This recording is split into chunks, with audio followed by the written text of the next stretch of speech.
Hello po sa inyong lahat mga ka-crypto. Ako po si Pinoy Crypto Trader at sa video na ito ay atin pong pag-uusapan ang tungkol sa balitang ito kay Chainlink o Link sapagkat ito ay nag-surge po siya or umakyat po ito ng 38%. Yan, in anticipation.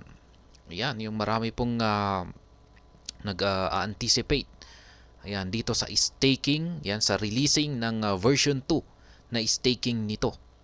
Kaya ayan, maraming nag-aabang. Yan po ang ibig sabihin niyan. Maraming nag-aabang, anticipation dito sa paglabas ng version 0.2 ng staking ni Chainlink.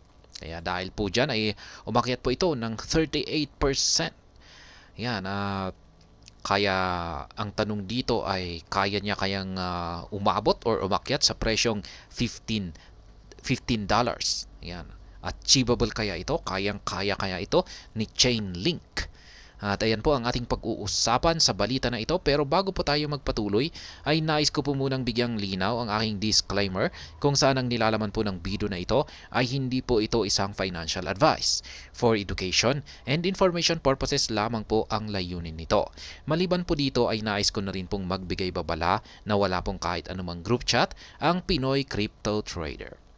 At ayan mga ka-crypto, sabi rito ay Chainlink staking will introduce new features including priority migration, dynamic reward, and stake slashing as the upgrade version is set to go live later this year. Ayan, later this year daw. Mailalabas na po ang upgraded version ng staking ni Chainlink. Sa mga hindi po nakakalam, yung staking ay ipapasok lamang po natin yung ating digital asset dito at wala po tayong gagawin. Ilalagay lamang po natin dito at maghihintay na lamang po tayo na ito ay magbigay ng kita para sa atin. Kaya sa madaling salita, ang staking po ay sa itong passive income. Ayan, parang ilalagay lang natin dyan, i-stake po natin dyan. At wala po tayong dapat gawin kundi ang maghintay lamang. Kaya ayan, meron po silang mga additional new features dito. At kasali po rito yung priority migration. Ayan, meron ding dynamic rewards. Ayan, mga additional rewards po yan. Stake slashing. Ayan, at saka ayan, yung ayan, malapit na raw itong mailabas at maging live. Chainlink plan to double down on the foundation upon which the version 0.1 staking platform was built. Though the exact release timeline remains undisclosed, a December projection looks likely judging by the period the first version debuted last year. Ayan. Mukhang ilalabas nila sa buwan ng December. Kasi dito na rin, sa buwan na rin ng December nila na ilabas yung unang version, yung 0.1 na version nito. Kaya maraming nagsasabi na mukhang ilalabas ito. Ayan, dito sa paparating na buwan ng December sa taong ito.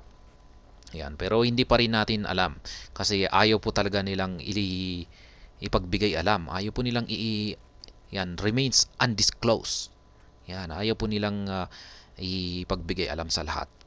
Chainlink staking version 0.2. What to expect? Yan, ano raw ang ating pwedeng asahan dito sa version 2 na staking ni Chainlink.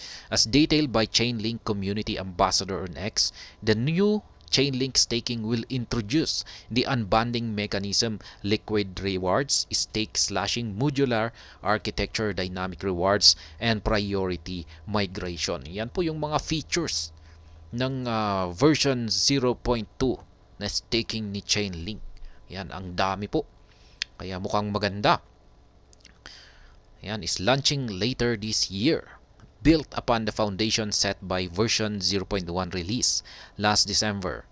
Version 0.2 is the introduction of new staking platform. Yan. Yan po, basahin po natin yung kung gusto nating malaman yung lahat ng detalye tungkol dito sa staking version 2.0 ay yan, nandito po, pinost po ni Chainlink God sa kanyang X account. Ayan. The new version will permit flexibility through the unbundling mechanism. With this feature, stakers can initiate a withdrawal at any time with no lock-in obligations. Ayan, napakaganda po nito. wala po palang lock-in obligations. Ito po yung ayaw na ayaw ko ito po talaga yung ayaw na ayaw ko sa lahat ng mga staking, yung may lock-in period. Yung pag ini-stake mo yan, pinasok mo yung digital asset mo sa isang staking ay um, hindi mo po yan basta-basta pwedeng mailalabas kung gusto mo. Kasi may lock-in period po yan. Kung ang lock-in period po nito ay sabihin natin 3 months ay wala, hindi mo talaga magagalaw yung asset mo hanggang lumipas yung 3 months na lock-in period. Pero yan ang pagdating po dito sa bagong version ng staking ni Chainlink ay napakaganda. Wala pong lock-in period. Pwede mo itong kunin, i-withdraw anytime. Kaya napakaganda po. Yan, the upgraded version will also make it possible to file claims anytime through liquid reward feature. Yan, pwede na rin mag-file ng claims anytime. Yan ang maganda dito. Yan, wala pong parang lock-in na ganyan or parang yung ipiprevent ka para magalaw mo yung asset mo. Kaya ayan, Chainlink is one of the most robust infrastructure service providers powering different Web 3.0 ecosystem today. As part of the upcoming upgrade, a modular architecture will emerge through new Oracle services that will go live on version 0.2. These new services will require no migration on the part of the stakers. Ayan. Hindi na raw po kailangan na mag-migrate yung mga dating stakers papunta sa version 0.2. Ayan. Siguro sila na yung kusang yung mga developers ang kusang nagkandak ng migration para ayan hindi na kailangan pang mamoblema yung mga stakers sa pagma-migrate. Kaya pala napakaganda ng staking ni Chainlink at pinagkakaguluhan ito ngayon. Kaya walang dudang aakyat talaga yung kanyang presyo. Chainlink also plans to implement a dynamic reward model over time. This way, the system can integrate new sources of rewards for the benefits of stakers. Ayan nga, yung sinasabi ko kanina, additional reward po ito. Maganda po yan. Maliban po sa nakukuha natin na reward sa pag-i-stake ay may additional reward model pa tayong makukuha. Additional new sources of rewards po ito. Kaya talagang maganda yung benefits ng stakers dito. While the new protocol is accessible by anyone, version 0.1 users will get a 7-day priority to migrate their version 0.1 stake link and rewards to the new protocol.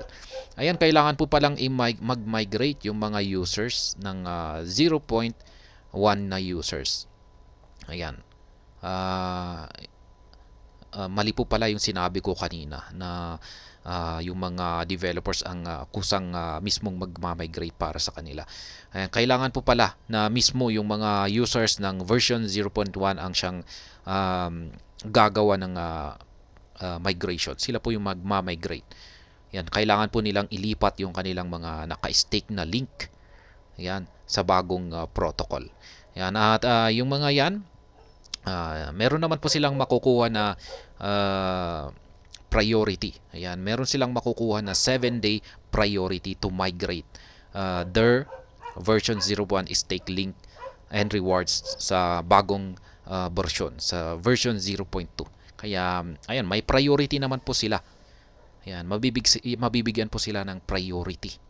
Ayan, sila yung uunahin. Kaya, ayan, kung isa ka po sa mga stakers na users na gumagamit ng version 0.1 ni Chainlink ay ayan, binibigyan po tayo ng 7 days na migrate sa version sa new protocol. Ayan. Users can check their eligibility for early access to migrate from version 0.1 to version 0.2 through a dedicated portal. Ayan. Kaya i-check po natin yung kanilang dedicated portal. Ayan, kasi dito po natin makikita kung eligible po tayo. Yan, sa early access ng migration. Yan, from version 1 to version 0.2. 0.1 to 0.2. Kaya yan, maganda po yan kung isa po tayo sa mga eligible na magkakaroon ng access sa version 0.2. Kaya yan, check lamang po natin yung kanilang portal. Impact on Link, road to $15. Yan, ano ang impact ng staking version 0.2 na ito sa market price ni Link? Yan, kakayanin niya nga bang umakyat sa presyong $15? Yan, taas po niyan. Link has much to gain with the imminent upgrade as the native token of the Chainlink ecosystem. According to Slim Daddy, a market analyst and Velvet Capital's community manager, Chainlink is one of the protocols to watch as October nears its end. The analyst highlighted Link's growth over the past few days as its price has soared above $9 for the first time since November last year. Yan, ayon po sa isang market analyst. Yan, na si Slim Daddy. Siya po ang nakapagsabi na si Chainlink daw po ang isa po sa dapat na tinututukan natin ngayong buwan ng October. Ayan, kasi maganda po yung kanyang ipinapakita na paglago. Yan, nitong nakalipas na mga ilang araw sapagkat yung kanyang presyo ay umakyat po sa $9. Yan, first time niya po itong nagawa. Yan, mula pa noong buwan ng November last year. Yan, maganda yung nagpapakita lamang na maganda yung kanyang performance. At malamang ay ito kasi yung dulot ng napakaganda nilang staking na version 0.2 kung saan ay malapit na pong mailabas. Kaya yan po yung aktual na post ni Slim Daddy. Yeah. Link buyers have pushed the token by 11.23% overnight, with its current valuation pegged at $10.23.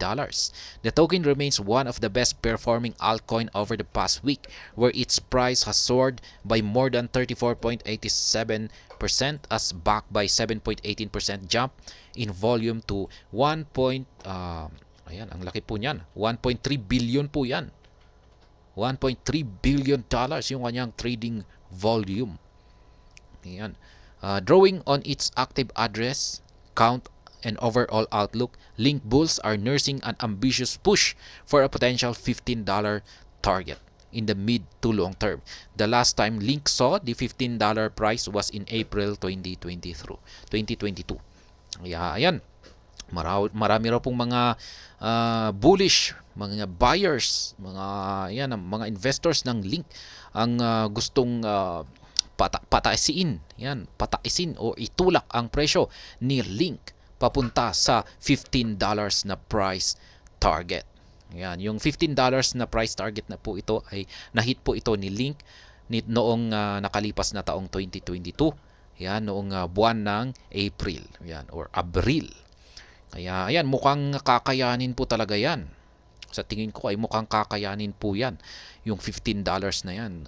Kasi nasa $9 po ito at mukhang parang medyo malapit naman yung price target na $15. At sa tingin ko kung talagang magugustuhan ng marami yung staking na version 0.2.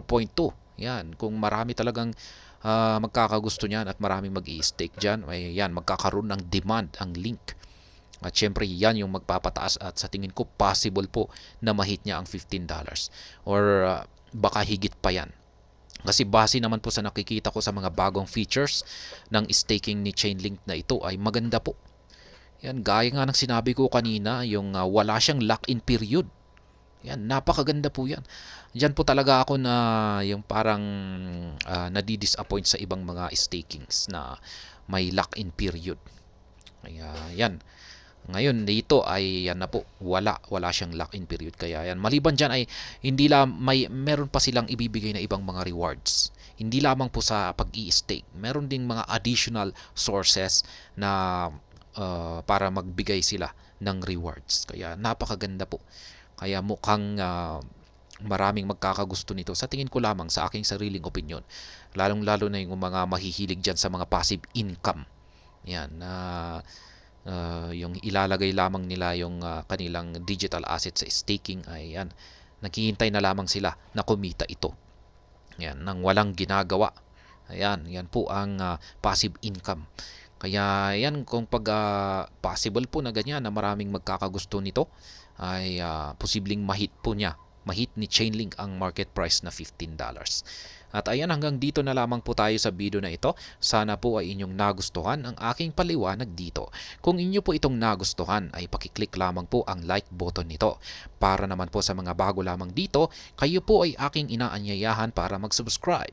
Pakiclick na rin po ang bell icon nito dahil ito po ang siyang magsisilbing notification nito sa mga bago kong videos na akin pong ina-upload sa aking YouTube channel na ito. Marami pong salamat sa panonood. Ingat po tayo lagi at God bless po sa ating lahat.